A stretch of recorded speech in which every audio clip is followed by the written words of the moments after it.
accurate forecast with Thomas Geboy. Weather rates certified 11 years in a row. Good evening, Utah. I hope that you've had a wonderful Wednesday. We've had more active weather across the Beehive State, and we've even seen some valley snow. This was captured by Darren Brooks, Utah weatherman, on Twitter.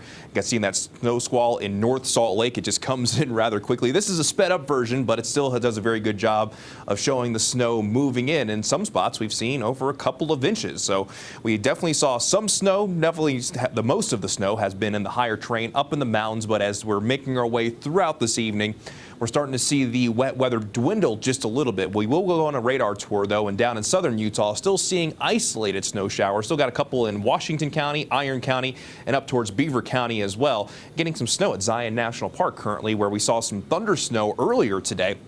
Things have calmed down considerably near the I-15, I-70 interchange, but still have some slippery conditions over in that area. Meanwhile, around Green River and Moab, we're seeing times of rain and snow, lower elevation rain, higher elevation snow, and we're looking at slick conditions along the I-70 corridor.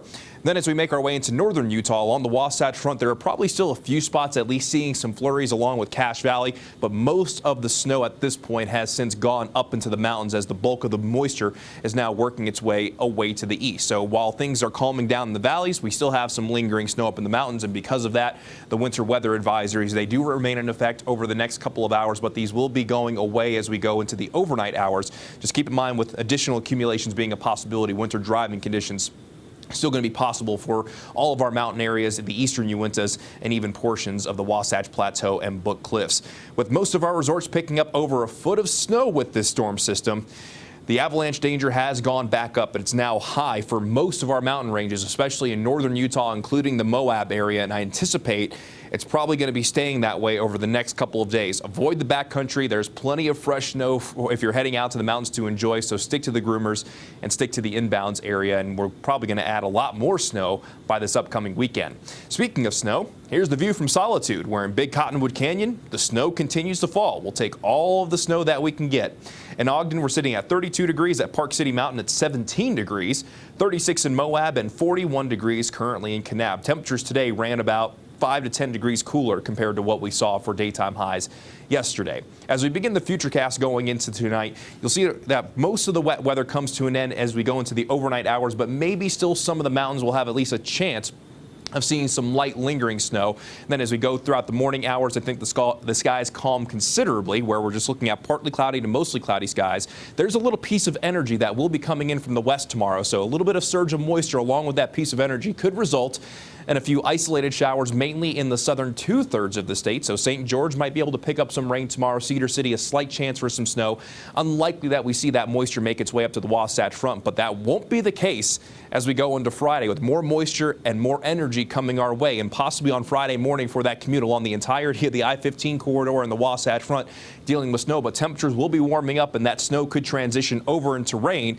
Likely going to be staying rain as we go into Saturday before that temperature starts to cool back down going into our Sunday. But going from Friday, Saturday, and Sunday, we're going to be looking at widespread wet weather across the Beehive State, and the National Weather Service has already gone ahead and issued a winter storm watch that'll begin late Thursday and will end late on Sunday in our mountains, from the central mountains to the northern mountains, including the Wasatch Plateau and Book Cliffs.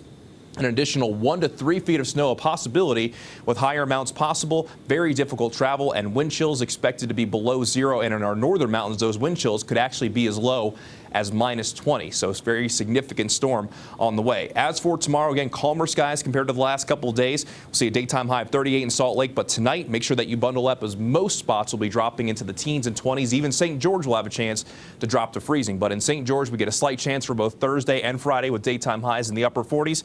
Then for our Saturday and Sunday, we have a better chance of rain as the deepest of the moisture will be arriving. Daytime highs in the 50s. I think the best chance of rain in St. George will be on our Sunday.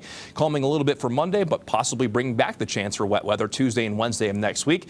And along the Wasatch Front, partly cloudy to partly sunny skies tomorrow, upper 30s, very seasonal for this time of year. Snow and rain on Friday, more likely rain for our Saturday, with daytime highs climbing into the middle 40s, and that rain likely transitioning back to snow going into our Sunday on our New Year's Day. And then very cold temperatures arrive for Monday into Tuesday, with keeping this active weather going into Tuesday and Wednesday of next week.